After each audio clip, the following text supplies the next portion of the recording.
हिमाचल प्रदेश की सियासत एक बार फिर से गर्मा चुकी है और हिमाचल प्रदेश में अगर आप देखें तो भाजपा कांग्रेस के बीच एक बार फिर सियासी संग्राम छिड़ चुका है। हिमाचल की शांत वादियों में फिर राजनीतिक सरगर्मियां बढ़ चुकी है। आज दिन भर भाजपा और कांग्रेस दोनों के बीच में आपने देखा कि किस तरह से हिमाचल प्रदेश में दोनों राजनीतिक दल किस तरह से अपने अपने बयानबाजियों के साथ जो है वो हिमाचल प्रदेश के राजनीतिक नए समीकरणों को लेकर खुलकर बोलते हुए नजर आए। तो फिलहाल हिमाचल प्रदेश में के 3 निर्दलीय विधायकों ने आज अपने विधायकी पद से इस्तीफा दे दिया और उसके बाद अब आप देखिए तो असली खेला हिमाचल प्रदेश में अब शुरू होगा राजनीतिक तौर पर, क्योंकि राजनीतिक गलियारों में अब चर्चा है कि जिस तरह से हिमाचल प्रदेश में भाजपा लगातार जो है वो झटके पे झटका दे रही है, उसके बाद अब एक बार फिर से ये कहा जा रहा है कि हिमाचल प्रदेश के राजनीतिक गलियारों में बड़ा बदलाव होगा और इसी के साथ अब असली खेला हिमाचल में शुरू होगा, क्योंकि भाजपा के केंद्रीय हाईकमान ने पूर्व मुख्यमंत्री और नेता प्रतिपक्ष जयराम ठाकुर को दिल्ली बुला लिया है। और आप देखिए तो अचानक जो है वो जयराम ठाकुर को केंद्रीय हाईकमान ने दिल्ली बुलाया और जयराम ठाकुर जो है वो तमाम इन 3 निर्दलियों के साथ चार्टर प्लेन में दिल्ली चले गए हैं और कहा यह भी जा रहा है कि वो दिल्ली पहुंच चुके हैं और वहां पर केंद्रीय हाईकमान के साथ जो है वो भाजपा की ये बड़े लेवल की बैठक होने वाली है। इस बैठक में पूरी तरह से यह देखा जाएगा कि आखिरकार अब हिमाचल प्रदेश में अगली क्या रणनीति होगी, क्योंकि आप देखिए तो लोकसभा चुनाव के साथ साथ जो है वो हिमाचल प्रदेश में भाजपा एक तरफ से विधानसभा में भी अपना कब्जा जमाना चाहती है। विधानसभा सीट में विधानसभा के चुनाव को लेकर जो है वो कहीं ना कहीं जो है वो भाजपा को एक उम्मीद है कि इस मोदी लहर में और भाजपा के इस लहर में वो हिमाचल प्रदेश में एक बार फिर से सत्ता हासिल करेगी और उसी को लेकर जो है वो हिमाचल प्रदेश में भाजपा ने पूरी तैयारियां कर ली है। आप देखिए तो आज शिमला में 3 निर्दलीय विधायक पहुंचते हैं, अपने विधायकी पद से वो इस्तीफा दे देते हैं। सूत्रों की माने तो ये भी भाजपा का एक बड़ा प्लान है और भाजपा ने इन तीनों निर्दलीय विधायकों से पहले इस्तीफे दिलवाए और उसके बाद जो है एकदम उसी चार्टर प्लेन में जयराम ठाकुर को भी बुलाया, जिस चार्टर प्लेन में ये 3 निर्दलीय विधायक हिमाचल यानी कि शिमला पहुंचे थे। तो अब हिमाचल प्रदेश में पूरी तरह से राजनीतिक सरगर्मियां तेज हो चुकी है और अब कहीं ना कहीं जो है वो ये देखा जा रहा है कि अब क्या कुछ नया जो है वो राजनीतिक तौर पर हिमाचल प्रदेश में देखने को मिल सकता है। फिलहाल अब ये बड़ी उम्मीद यहां पर जताई जा रही है, क्यास ये लगाए जा रहे हैं कि अब और इस्तीफे भी हिमाचल प्रदेश में कांग्रेस के विधायक दे सकते हैं। राजनीतिक तौर पर भाजपा ये लगातार बड़ा दावा कर रही है। आज भी भाजपा ने ये बड़ा दावा शिमला में किया। नेता प्रतिपक्ष जयराम ठाकुर ने संकेत दिए कि और विधायक भी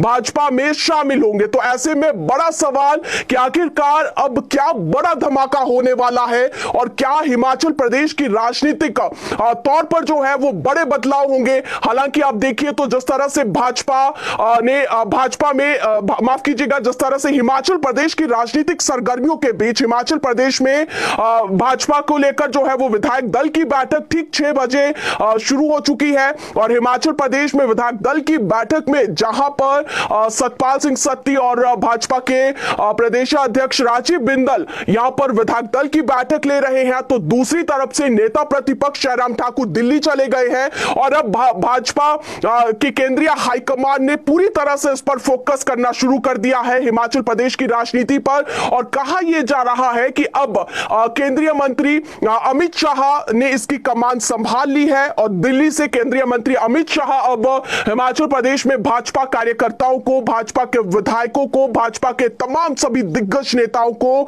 गाइड कर रहे हैं और उन्हें अब हर तरह से जो है वो सलाह दी जा रही है।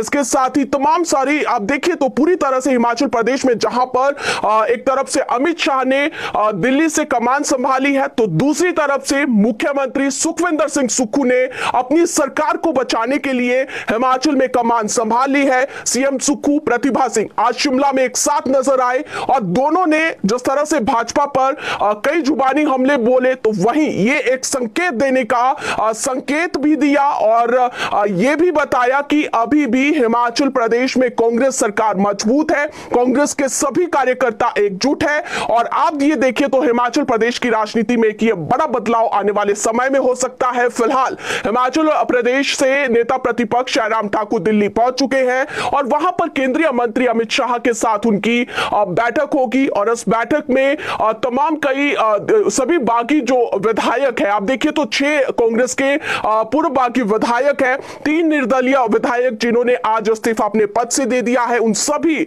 पूर्व विधायकों को भी बुलाया गया है, उनके साथ भी बैठक होगी। आगामी जो रणनीति है वो भाजपा की दिल्ली में तैयार होगी। उसके बाद हिमाचल प्रदेश में भी भाजपा के तमाम जो विधायक दल है उनकी रणनीति तैयार हो रही है कि आगे क्या करना है, कैसे करना है। दूसरी तरफ से जो कांग्रेस है, कांग्रेस ने भी अपनी पूरी रणनीति तैयार कर ली है कि कैसे सरकार को बचाना है। प्रतिभा सिंह और सीएम सुखविंदर सिंह सुक्खू एक साथ नजर आ रहे हैं। तमाम सभी विधायकों के साथ, कांग्रेस के सभी विधायकों के साथ जो है वो ओक ओवर में बैठ के ली जा रही है। कांग्रेस मुख्यालय में तमाम सभी कार्यकर्ताओं को बुलाया जा रहा है और एक तरफ से हिमाचल प्रदेश की राजनीति में जो ये भूचाल आया है, इसे समेटने का और इसे सुलझाने का जो प्रयास है वो दोनों तरफ किया जा रहा है। खासतौर पर कांग्रेस सरकार की बात करें तो कांग्रेस सरकार इस समय जुट चुकी है कि किस तरह से हिमाचल प्रदेश में सरकार को बचाया जा सके। तो फिलहाल हिमाचल की सियासत गर्मा चुकी है, भाजपा कांग्रेस के बीच में सियासी संग्राम छिड़ चुका है। हिमाचल की शांतवादियों में फिर राजनीतिक सरगर्मियां बढ़ चुकी है। 3 निर्दलीय विधायकों ने आज अपना इस्तीफा दे दिया। राजनीतिक गहमा गहमी के बीच हिमाचल प्रदेश के 3 निर्दलीय विधायक केएल ठाकुर, होशियार सिंह और आशीष शर्मा ने आज विधानसभा पहुंचकर अपना इस्तीफा दिया। ये तीनों आज दोपहर चार्टर्ड प्लेन से शिमला पहुंचे। यहां इन्होंने विधानसभा सचिव यशपाल शर्मा को अपना इस्तीफा सौंपा और इसी के साथ तीनों निर्दलीय विधायकों के त्याग पत्र से राज्य की राजनीति में फिर से नए समीकरण बन चुके हैं। इन विधायकों के इस्तीफे से विधानसभा सीटों पर एक बार फिर से उपचुनाव होंगे और अब कुल हिमाचल प्रदेश में 9 विधानसभा सीटों के लिए उपचुनाव होना तय हो चुका है। क्योंकि आप देखिए तो पहले 6 बागी, कांग्रेस के 6 बागी जिनकी विधायकी की सदस्यता को रद्द कर दिया गया था, पहले 6 सीटों के लिए केंद्रीय चुनाव आयोग ने शेड्यूल जारी किया था कि 1 जून को एक साथ जो है वो विधानसभा सीटों के लिए मतदान होगा। लेकिन अब 3 निर्दलीय विधायकों के अपनी विधायकी पद से इस्तीफा देने के बाद यह साफ हो चुका है कि हिमाचल प्रदेश की 9 सीटों पर अब उपचुनाव होगा। फिलहाल 3 निर्दलीय विधायकों के इस्तीफे के बाद अब क्या होगा हिमाचल में लोकसभा के चुनाव क्योंकि आखिरी चरण में होने हैं। 7 मई को चुनाव को लेकर हिमाचल में राज्य निर्वाचन आयोग नोटिफिकेशन जारी करेगा। ऐसे में बहुत समय है और अब खाली हुई तीनों सीटों पर भी इलेक्शन एक साथ हो सकते हैं। सोमवार तक विधानसभा सचिव चुनाव आयोग को लिखकर इन तीनों विधायकों का इस्तीफा भेजेगा कि यहां पर 3 सीटें और खाली हो चुकी है। ऐसे में 9 सीटों पर एक साथ उपचुनाव होंगे। भाजपा ने तीनों निर्दलीय को अब भाजपा में जोड़ दिया है और सूत्रों के हवाले से यह खबर मिली है कि कल तीनों निर्दलीय समेत 6 कांग्रेस बागी जो नेता है वो बीजेपी में शामिल हो सकते हैं। हालांकि भाजपा ने अभी तक अपने पत्ते पूरी तरह से नहीं खोले हैं कि आखिरकार भाजपा क्या करना चाहती है, भाजपा की अगली गेम क्या है। अब लोकसभा चुनाव के साथ हिमाचल में सभी 9 सीटों को जीतकर भाजपा विधानसभा में 34 का आंकड़ा पार करना चाहती है और इससे फिर कांग्रेस भाजपा 34-34 हो जाएगी। यानी कि अगर इन उपचुनाव में 9 की 9 सीटें भाजपा के हाथ में आती है तो आप देखिए तो यहां पर कांग्रेस और भाजपा दोनों के पास जो है वो 34-34 सीटें हो जाएगी। यानी कि किसी के पास भी पूर्ण बहुमत यहां पर नहीं होगा। फिर कांग्रेस अपनी सरकार को बचाने के लिए क्या तरकीब ढूंढती है, ये उनके हाथों में है। भाजपा फिर सेम नंबर के साथ कांग्रेस की बराबरी कर लेगी, लेकिन भाजपा के लिए सभी 9 सीटें जीतना इतना भी आसान नहीं होगा। सरकार के सामने, भाजपा के सामने कई बड़ी चुनौतियां हैं। आप देखिए तो सरकार का पूरा तंत्र और सीएम सुक्खू के गृह क्षेत्र की 3 सीटें जीतना भाजपा के लिए आसान नहीं होगा। वो कैसे, वो आपको हम बताएंगे विस्तार से। आप देखिए सुजानपुर, बड़सर, हमीरपुर, यहां पर अगर समीकरण बदलते हैं तब भी कांग्रेस को सिर्फ 1 सीट जीतनी है। 1 सीट जीतकर सीएम सुक्खू की कुर्सी बरकरार रहेगी। हिमाचल में अफवाहों का बाजार हालांकि गर्म है। सूचना यह भी है कि सभी 6 बागी बहुत जल्द अपनी याचिका सुप्रीम कोर्ट से वापस ले सकते हैं। इसकी हालांकि अभी पुष्टि नहीं हुई है। अगर उपचुनाव होते हैं, ये सभी 6 बागी अपनी याचिका वापस लेते हैं, फिर मुकाबला बड़ा दिलचस्प हिमाचल प्रदेश में एक बार फिर से देखने को मिलेगा। अब आप देखिए, हम आपको उन समीकरणों की बात कर रहे थे। हालांकि 3 सीटें, जो कि आप देखिए कि 3 सीटें मुख्यमंत्री सुखविंदर सिंह सुक्खू के गृह जिले की है, जिसमें कि आपको हमने अभी भी बताया कि सुजानपुर, हमीरपुर और बड़सर। सबसे पहले बात करते हैं बड़सर सीट की। बड़सर सीट से कांग्रेस चिन्ह पर जीते इंद्रदत्त लखनपाल को क्या भाजपा टिकट देगी? इस पर अभी कोई बयान भी भाजपा ने जारी नहीं किया है। हालांकि अभी तक आप देखिए तो आज आशीष शर्मा, जो कि हमीरपुर के विधायक हैं, रह चुके हैं, उन्होंने दावा किया है कि सभी 9 सीटों पर भाजपा के टिकट पर चुनाव लड़े जाएंगे। हालांकि इसकी संभावनाएं कम नजर आ रही है, लेकिन फिर भी बड़ा सवाल है कि क्या बड़सर से इंद्रदत्त लखनपाल को भाजपा अपने चुनाव चिन्ह पर चुनाव लड़ने के लिए प्रत्याशी बनाती है या फिर नहीं। फिलहाल ये आने वाला वक्त बताएगा, लेकिन यहां पर राजनीतिक समीकरण जरूर बदल सकते हैं।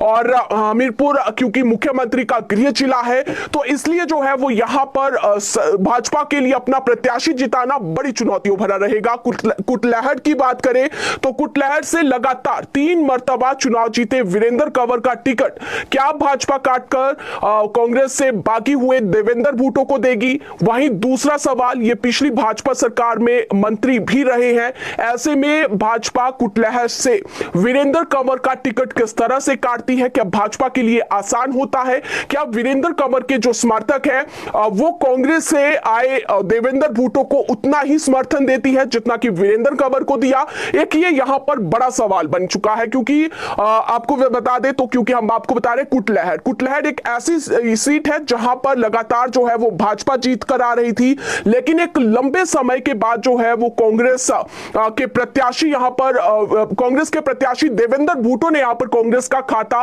पहली बार कई सालों बाद जो है वो यहां पर खोला, और उसके बाद देवेंद्र भूटो एक बार फिर भाजपा में शामिल होने की अटकलें उनकी लग रही है। हालांकि देवेंद्र भूटो जो है वो अभी तक उन्होंने भाजपा का पटका नहीं पहना है, लेकिन कहा यह जा रहा है कि दिल्ली में कल कांग्रेस के बागी नेता जो है वो भाजपा का पटका पहन सकते हैं। उसके बाद समीकरण आपके सामने होंगे कि कुटलैहड़ में आखिरकार क्या भाजपा देवेंद्र भूटो पर दांव खेलती है या फिर नहीं। अब दूसरी सीट पर बात करते हैं जहां पर उपचुनाव होने हैं। लाहौल स्पीति से पूर्व रामलाल मार्कंडे सरकार भाजपा के पास एक मजबूत प्रत्याशी है, मंत्री भी रह चुके हैं और कई दफा जीत भी चुके हैं। ऐसे में रामलाल मार्कंडे का टिकट काटकर यहां पर रवि कुमार को टिकट देना, जो कि रवि कुमार का पूरा परिवार जो है वो कांग्रेस से जुड़ा हुआ है, कांग्रेस की विचारधारा से है, कांग्रेस यहां पर काफी मजबूत है।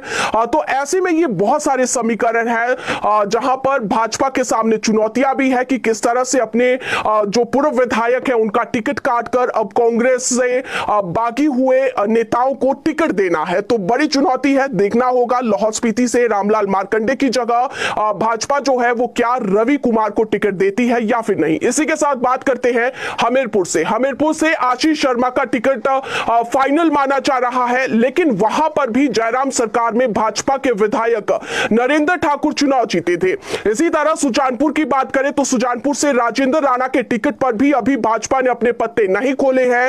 राणा तो अब भाजपा के टिकट पर लोकसभा का चुनाव भी नहीं लड़ सकते, क्योंकि वहां पर अनुराग को टिकट दे दिया गया है। हालांकि राजेंद्र राणा सुजानपुर में कांग्रेस के मजबूत प्रत्याशी रहे हैं और प्रेम कुमार धूमल, जो कि पूर्व में मुख्यमंत्री भी रह चुके हैं, भाजपा के मजबूत प्रत्याशी हैं, उनको भी हरा चुके हैं। ऐसे में अब देखना होगा कि भाजपा का टिकट उन्हें मिलता है क्या, फिर वो जीत हासिल कर पाएंगे, ये एक बड़ा सवाल यहां पर बना हुआ है 2022 की बात करें तो सुजानपुर में 2022 में भाजपा ने कैप्टन रणजीत सिंह को यहां से प्रत्याशी बनाया था। उनको अब भाजपा कहां एडजस्ट करेगी, यह भी एक बड़ा सवाल है। इसी तरह से गगरेट की बात करते हैं। गगरेट से चैतन्य शर्मा जो कि सबसे युवा विधायक है, कांग्रेस से जीतकर आए, अब उनके टिकट पर भी पैंच फंस चुका है। भाजपा क्या 2022 के अपने प्रत्याशी राजेश ठाकुर का टिकट काटकर गगरेट में चैतन्य शर्मा को टिकट देती है? यह एक बड़ा सवाल इसलिए है क्योंकि हालांकि चैतन्य शर्मा की बात करें तो सबसे युवा चेहरा है, सबसे युवा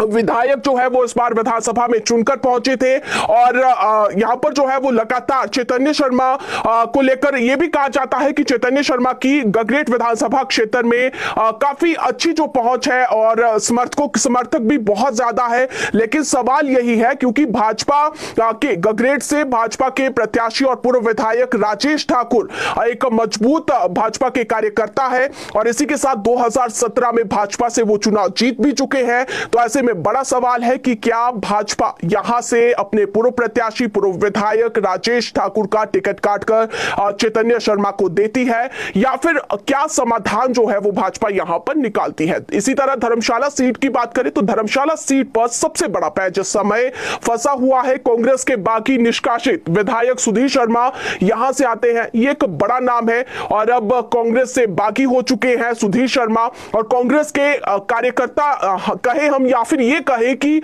सुधीर शर्मा जो है वो कांग्रेस से संगठन के समय से जुड़े हुए हैं, वीरभद्र के समय से जुड़े हुए हैं, पूर्व मंत्री कांग्रेस के सरकार में रह चुके हैं और अब इन्होंने भी बड़ा दावा किया है और कहा यह जा रहा है सूत्रों की माने तो सुधीर शर्मा भी भाजपा का पटका पहनकर ही अब हिमाचल प्रदेश में आएंगे और अब एक बड़ा नाम भाजपा ने अपनी 2 सीटें लोकसभा की होल्ड कर दी है। तो क्या सुधीर शर्मा को लोकसभा का प्रत्याशी भाजपा बनाएगी या फिर विधानसभा चुनाव में ही सुधीर शर्मा को टिकट भाजपा यहां पर देगी? क्या उन पर ही दांव भाजपा धर्मशाला में खेलेगी? यह देखना होगा और इसी के साथ यह भी देखना होगा कि क्या भाजपा सुधीर को विधानसभा का टिकट देती है या फिर लोकसभा का, क्योंकि इस पर भाजपा हाईकमान फैसला लेगी। सबसे बड़ा सवाल यही है कि क्या भाजपा के सभी कार्यकर्ता जिन्होंने खून पसीने से अपनी पार्टी को सींचा और जिन नेताओं के खिलाफ चुनाव में प्रचार किया, क्या अब उनको अपने नेता के रूप में अपनाएगी?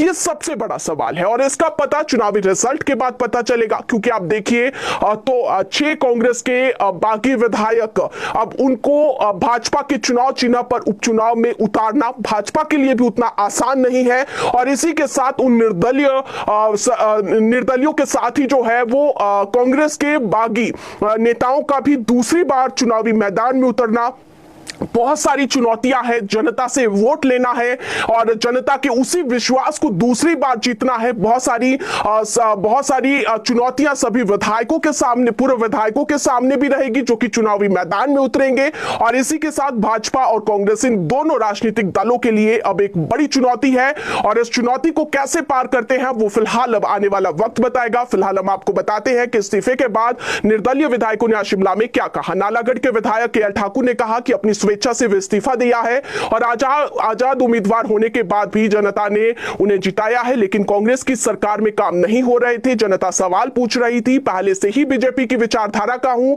और जयराम के कार्यकाल में मेरे हलके के एक भी काम नहीं रुके, इसलिए जनता के हित के लिए मैंने इस्तीफा दिया। इसी के साथ के ठाकुर ने कहा कि अब मोदी नड्डा के नेतृत्व में चुनाव लड़ूंगा और रिकॉर्ड मतों से जीतूंगा। इसके साथ ही निर्दलीय विधायक जिन्होंने आज इस्तीफा दिया है उन्होंने भी इस्तीफे के बाद बड़ा बयान दिया। उन्होंने कहा कि राज्यसभा चुनाव में हमने हर्ष महाजन को वोट दिया, वो हमारा हक था, लेकिन उसके बाद कांग्रेस बदले की राजनीति पर उतर आई, विधायकों को प्रताड़ित किया गया, झूठे केस बनाए गए, एफआईआर के कारोबार बंद कर दिए, इसलिए अब हम कांग्रेस का साथ नहीं देना चाहते। अब हम मोदी और नड्डा के नेतृत्व में चुनाव लड़ेंगे और देश और प्रदेश का विकास करेंगे। इसी के साथ हमीरपुर के पूर्व विधायक यानी कि इस्तीफे के बाद जो है वो आशीष शर्मा ने भी बड़ा बयान दिया। उन्होंने कहा कि स्वेच्छा से इस्तीफा दिया है, प्रदेश प्रदेश के हित में और अपने हलके के हित में यह फैसला लिया है।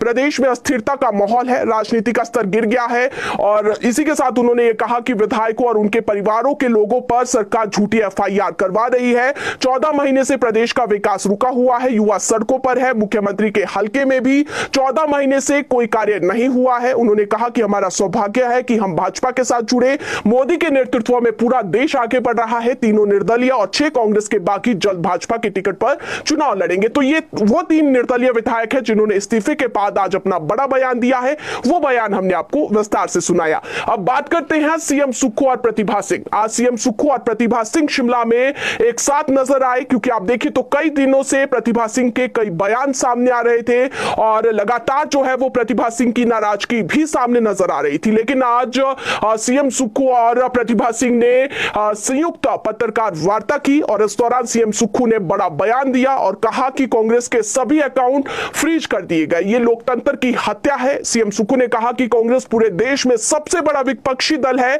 भाजपा हार के डर से बौखलाहट में है, केंद्रीय एजेंसियों का भी दुरुपयोग हो रहा है और सीएम ने कहा कि हम किसी से डरने वाले नहीं है, जनता इसका जवाब चुनाव में देगी।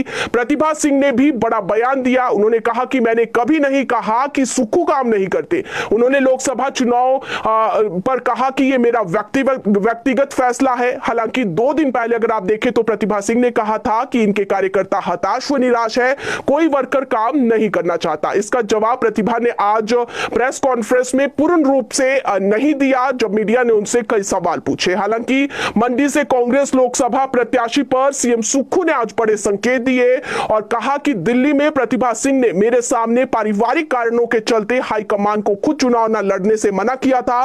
फिलहाल टिकट का फैसला कुछ दिन में हो जाएगा कि कांग्रेस से कौन मंडी सीट से लोकसभा का चुनाव लड़ेगा और सीएम ने कहा कि टिकट युवा, बुजुर्ग व किसी को भी दिया जा सकता है। सूत्रों के हवाले से हालांकि यह भी खबर है कि प्रतिभा सिंह ही मंडी से हाईकमान की पहली पसंद है, उन्हीं पर दांव कांग्रेस यहां पर खेल सकती है। हालांकि कौल सिंह ठाकुर व निगम भंडारी का नाम मंडी से भी चल रहा है और आज सुक्खू से लोकसभा चुनाव के लिए कई दावेदार भी मिल रहे हैं। तो ऐसे में अब कांग्रेस भी ये कहा जा रहा है कि कांग्रेस जल्द अपने दावेदारों की सूची लिस्ट जो है वो जल्द जारी करेगी कि हिमाचल प्रदेश में चारों विधानसभा सीट से कौन लोकसभा का प्रत्याशी होगा।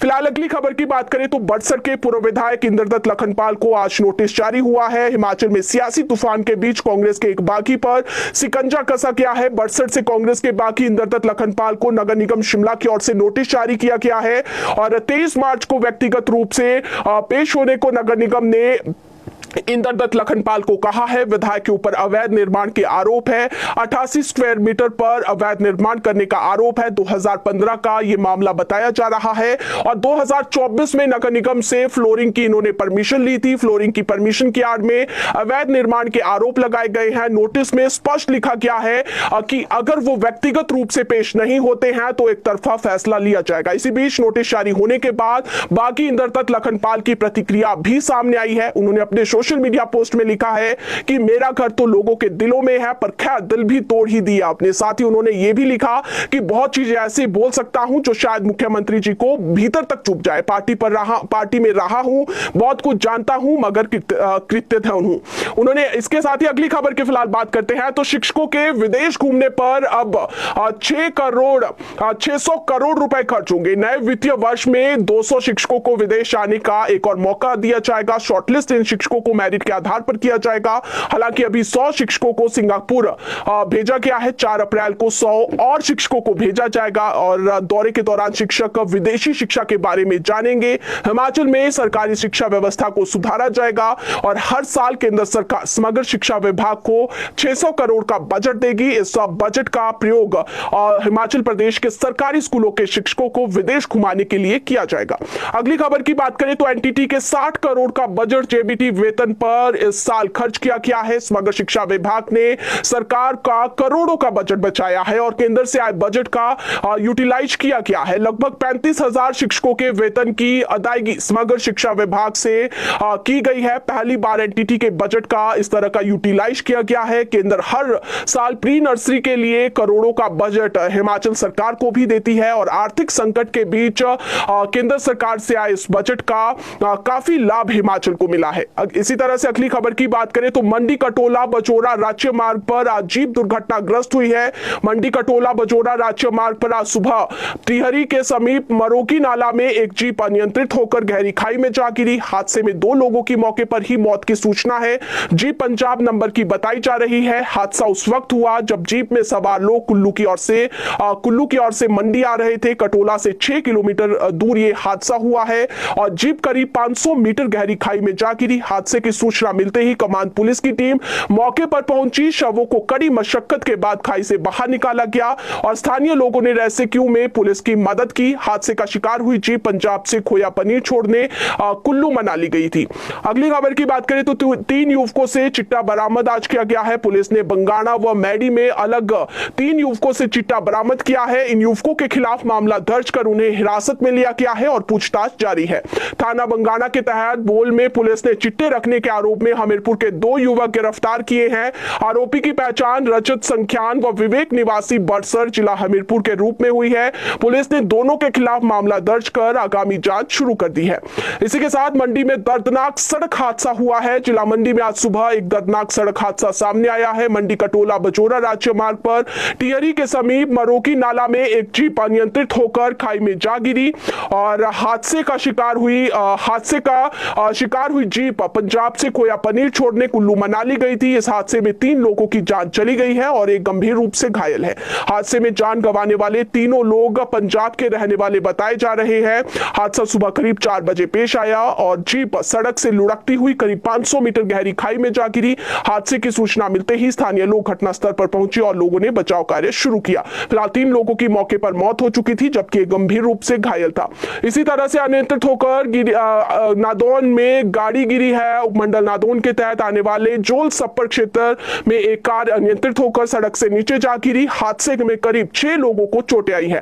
कार हमीरपुर से नादौन की तरफ जा रही थी और बताया ये जा रहा है फिलहाल इसमें ज्यादा जो है वो किसी को चोटें नहीं आई है। तो फिलहाल मौसम की अपडेट दे तो हिमाचल प्रदेश में अभी मौसम फिलहाल साफ बना रहेगा। हालांकि कुछ क्षेत्रों में 24 मार्च तक बारिश और बर्फबारी की संभावनाएं जताई गई है। तो फिलहाल हिमाचल प्रदेश में जिस तरह से राजनीतिक सरगर्मियां बदल चुकी है, जिस तरह से हिमाचल की सियासत अब नए रूप में नजर आ रही है, उस सियासत में और भी बड़ी हलचल होने की संभावना है।